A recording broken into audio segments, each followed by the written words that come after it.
It's time to talk about the photoelectric effect and something we use to demonstrate it, a gold leaf electroscope. Here's one shown in the diagram, but if you haven't actually seen one in real life, just do a quick Google image search of this, just so you know exactly what they look like. They all have a metal plate on top. This one has zinc. Then this T shape underneath, that's all metal as well, and this bit we call the stem.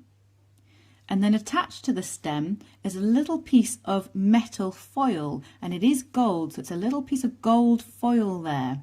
So this word leaf here has nothing to do with leaves on plants. It means gold foil.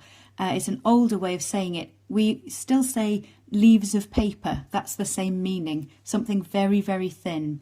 Okay, so it's just a little piece of gold foil attached there so that it's free to move. Okay, so usually in this demonstration, you make the top charged first.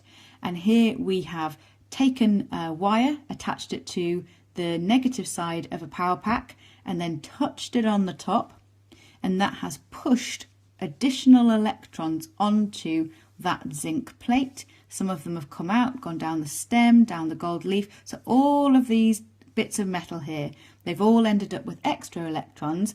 When you take your wire away, they can't go anywhere, they're stuck on there. It's a whole bunch of extra electrons all over this metal. Now that means that it's these bits of metal are repelling each other, but obviously these bits can't move, but the gold leaf can. So because the leaf and the stem are repelling each other, the leaf lifts up.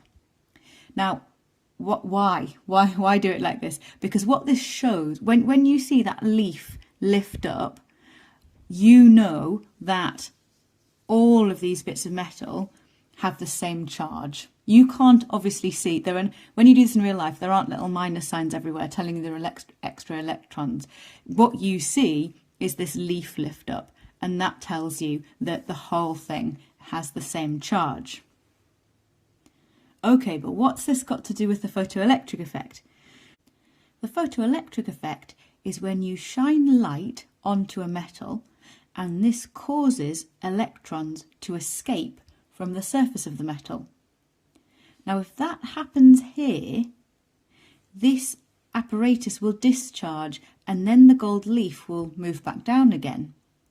So what this allows us to see is it allows us to see when the photoelectric effect is happening. It allows us to see when photoemission of these electrons is happening, because if it is, the gold leaf will be moving back down. Now, I've simplified a tiny little bit there. If you don't do anything, if you just leave this, then slowly, very slowly, it will just discharge naturally, and the electrons will manage to jump off onto air particles. So if you leave it, over a long time, the gold leaf will move back down. But if you have the photoelectric effect going on, then this will move down quite swiftly. Okay, but just any old kind of light won't do, and therein lies the big puzzle with the photoelectric effect. If you shone UV light onto the zinc plate, then you got emission, and you knew that because the gold leaf went down really quickly. But if you shone visible light on,